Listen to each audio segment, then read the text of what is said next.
بسم اللہ الرحمن الرحیم لبیک یا سیدی یا خاتم النبیین۔ محترم دوستو، وہی ہوا جس کا ڈر تھا اور ان خدشات کا اظہار میں نے پہلے کر دیا تھا اپنی ویڈیوز کے اندر۔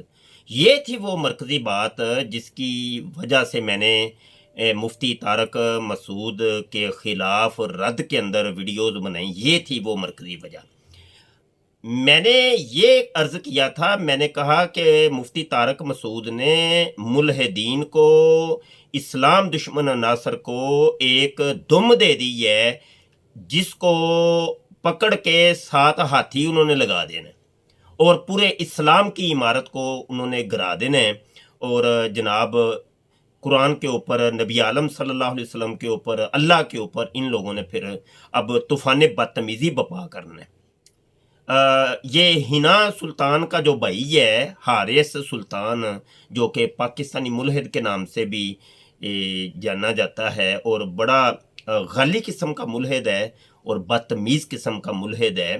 ملحدین تو اور بھی بڑے ہیں، لیکن یہ دیگر ملاحدہ میں سے زیادہ بدتمیز انسان ہے۔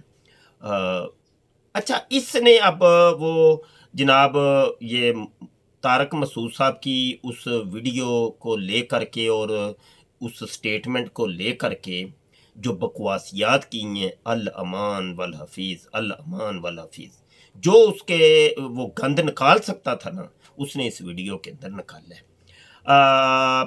میں پوری ویڈیو کا خلاصہ عرض کر دیتا ہوں اور 1-2 کلپ بیچ میں سے دکھا دیتا ہوں۔ پوری ویڈیو تو ہم نہیں دکھا سکتے، وہ لمبی ویڈیو ہے۔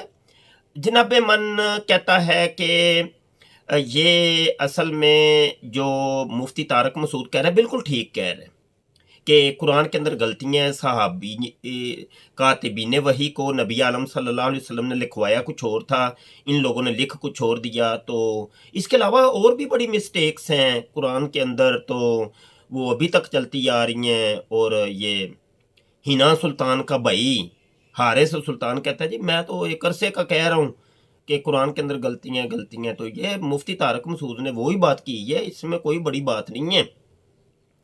اور پھر آگے سے اس نے اپنی تائید کے لیے جناب ملحدین کا جو بھائی ہے اور جو ٹاؤٹ ہے ملحدین کا، یعنی انجینئر مرزا محمد علی جیلمی، مرزا جونیئر جیلمی جس کو ہم کہتے ہیں، تو اس کو پیش کیا اور کہنے لگا کہ وہ مرزا جونیئر جیلمی بھی ٹھیک کہتا ہے، وہ بھی صحیح کہتا ہے۔ تو میں تو اس کے کہنے کے اوپر یہ اپنی کمپین چلا رہا ہوں اور اپنا جو بھی یہ اسلام کے خلاف ہرزہ سرائیاں کر رہا ہے۔ وہ کہتا ہے میرا استاد جو ہے نا وہ انجینئر مرزا محمد علی جیلمی ہے، میں اس کا اسٹوڈنٹ ہوں۔ واضح طور پہ وہ کہتا ہے جناب میں اسٹوڈنٹ ہوں۔ اس کی کئی ویڈیوز کے اندر وہ کہہ چکا ہے کہ میری تربیت اور تعلیم اور تربیت جو کی ہے وہ محمد علی جیلمی نے کی ہے۔ اس ویڈیو کے اندر بار بار اس کا وہ تذکرہ کرتا ہے، لیکن ہم جو آپ کو ویڈیو دکھائیں گے اس کے اندر تو تھوڑا سا ذکر ہے، تو وہ پوری ویڈیو تو غلیظ انسان ہے، میرا تو دل بھی نہیں کرتا، مجبور ہوں کہ میں صرف آپ کو دکھانا چاہتا ہوں اس کا اصل چہرہ، تو اس وجہ سے میں وہ کلپ آپ کو شامل کر رہا ہوں، آپ دیکھ لیجئے گا۔ آپ ایسا کریں کہ پہلے وہ ویڈیو دیکھ لیں، اور یعنی کلپس آپ دیکھ لیں، اس کے بعد تبصرہ کرتے ہیں۔ پچھلے کچھ دن سے جو مفتی طارق مسعود صاحب کا چکر چل رہا ہے، میں نے اس کے اوپر ایک ویڈیو اور وہ مفتی طارق مسعود صاحب کے حق میں بنائی تھی۔ یہ میرا ایک خیال تھا، اور وہ بھی خیال کس نے بنایا تھا؟ انجینئر محمد علی مرزا صاحب نے بنایا تھا۔ انجینئر مرزا واحد ایک ایسا آدمی ہے جس نے کبھی بھی یہ گستاخی کی آگ کو ہوا نہیں دی، بلکہ انہوں نے یہ بھی کہا کہ پاکستان کا جو گستاخی کا قانون ہے اس کے اندر ایک شک یہ بھی ہونی چاہیے کہ اگر کسی بندے نے توبہ کر لی ہے تو اس کی توبہ قبول کی جائے۔ تو مفتی طارق مسعود صاحب کے بارے میں میرا یہ خیال تھا، اس لیے میں نے ان کے حق میں ایک ویڈیو بنائی۔ دیکھو ہمارے نبی صلی اللہ علیہ وسلم جب قرآن لکھوایا نا، تو چونکہ آپ لکھنا پڑھنا نہیں جانتے تھے، تو بعض دفعہ کاتب سے گرامر کی غلطی ہوئی لکھنے میں۔ اور یہ بات بالکل ٹھیک ہے، اس کے اوپر اجماع ہے، جو عربک کے اسکالرز ہیں وہ اس بات کو مانتے ہیں کہ اس کے اندر بہت گرامیٹیکل ایررز ہیں۔ وہ تو ہم کہتے ہیں ایز ایتھیسٹ کہ اس کے اندر سائنٹیفک ایررز بھی ہیں، ظاہری بات ہے، اڑن کھوتے شوتے بھی ہیں، وہ قرآن میں نہیں چلیں، وہ حدیث میں ہے، چاند کے 2 ٹکڑے وہ قرآن میں ہیں، وہ چیزیں تو ہیں ہی ہیں، لیکن گرامر کی مسٹیکس بھی ہیں۔ یعنی آپ کتاب لکھیں، ایک بڑی زبردست دنیا کی عالی شان کتاب، وہ بھی خدا لکھ رہا ہے، اور اس کے اندر گرامر کی مسٹیکس۔ ہمارے نبی نے اس کی کریکشن نہیں کی، آپ کو نہیں پتا چلا کہ گرامر کے لحاظ سے یہ غلط لکھا ہوا ہے۔ رسول اللہ کو نہیں پتا چلا، کہ ظاہری بات ہے وہ کوئی عربی کے کوئی پروفیسر تو نہیں تھے، انہیں کیا پتا چلنا تھا۔ جی دوستو، آپ نے کلپ ملاحظہ کر لیجئے गलाजत देख ली इन मुल्हिदीन की, तो अब ये तूफ़ान थमने वाला नहीं है, मैं आपको बता दूँ।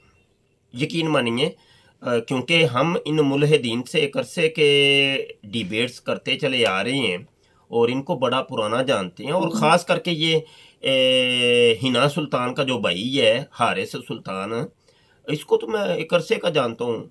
अभी तो इसकी चैनल के ऊपर 1-2 वीडियो आई थी, तो मैं तो उस वक़्त का इसका रद्द कर रहा हूँ। और अगर मैं मुबालगा ना करूँ तो सबसे पहले इसका रद्द और इस मुल्हिदीन का रद्द जो है ना सोशल मीडिया पे मैंने ही शुरू किया था, आजिज़ नहीं। तो अभी तो माशाल्लाह बड़े हो गए हैं जो रद्द कर रहे हैं इन मुल्हिदीन का। तो गुज़ारिश ये है कि ये अपनी करतूतें भूल गए हैं, अपनी करतूतें। ये वो ही शख्स है कि जो कि अपनी बहन, सगी बहन हिना सुल्तान के साथ बदकारी करता हुआ पकड़ा गया, ठीक है, और फिर मौलवियों ने जूतियां लगाईं, तो उन की वजह से ये मौलवियों के खिलाफ हो गया और इसने कहा जी मैं इस्लाम छोड़ता हूँ, तो बला बला बला। तो ये असल में ये बड़ी कहानी है, पुरानी कहानी है। अभी नेट के ऊपर जाके सर्च करें हिना सुल्तान और हारिस सुल्तान का रिलेशन, तो आपको मवाद कितना मिलता है, ठीक है। तो हमने भी इसके ऊपर अपना, हमारा जो साहब का चैनल था, बड़ी तफसीली वीडियोस बनाई थी। वो तो चैनल हमारे ब्लॉक हो गए हैं, तो बड़ी तफसील और पूरे दलाइल और सबूत दिए थे हमने।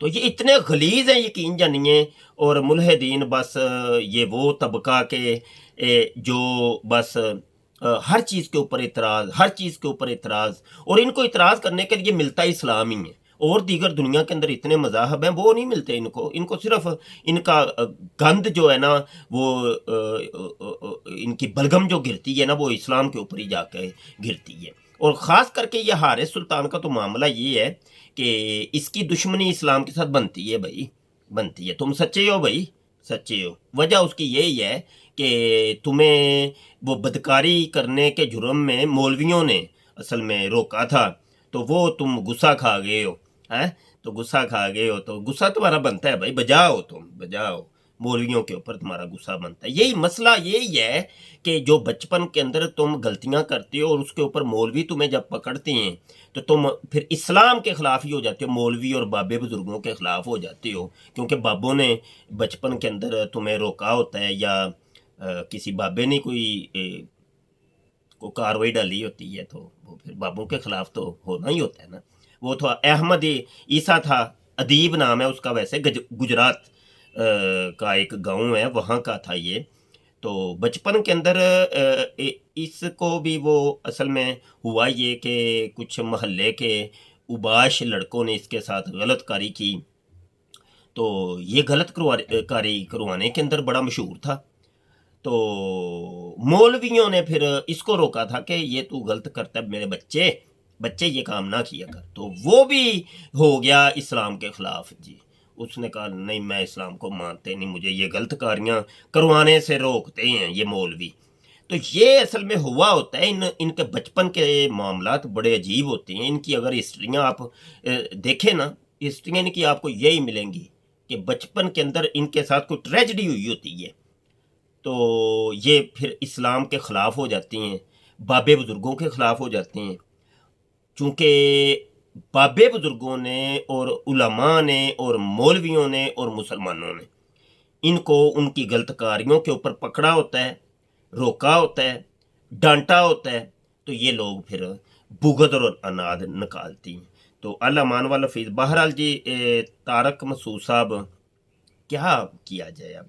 या अब तुमने वो दुम दे दी है, अब तुम माफ़ियाँ मांगो, लाख माफ़ियाँ मांग लो, यकीन मानो किस काम की है बता दो, इसका हल क्या है?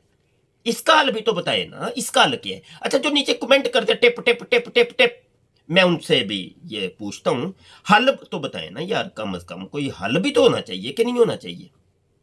इसका हल क्या? आप मुल्हिदीन का मुंह कैसे बंद करोगे? ये तो अभी खारश सुल्तान जो है ना, ये आया है, अभी वो गालब कमाल भी आएगा, अभी वो सच वाला भी आएगा, अभी बड़े आएंगे, देखिएगा। अवैस इकबाल भी अभी बल्कि उसने तो अवैस इकबाल ने तो कहा तो पहले आ गया कमेंट इसके ऊपर। समझ आई कि नहीं? तो किस किस मुल्हिद को रोकोगे? और ये वो अब पकड़ लिया तुमने, तो माफ़ियाँ मांग के, मेरी पहली वीडियो आई तो दूसरी आई तो मेरे मौलवियों ने मुझे रोका, तो मुझे ये, ओ भाई ठीक हो गया, तूने तो कर ली, माफ़ी मांग ली, लेकिन अब इनको कैसे रोकोगे? इस तूफान को कैसे रोकोगे? इसका भी कोई हल निकालें। अल्लाह ही आपको माफ़ करे तारक साहब, अल्लाह आपको माफ़ करे। बहुत बड़ा नुकसान पहुँचाया है आपने इस्लाम का। रब रखा जी।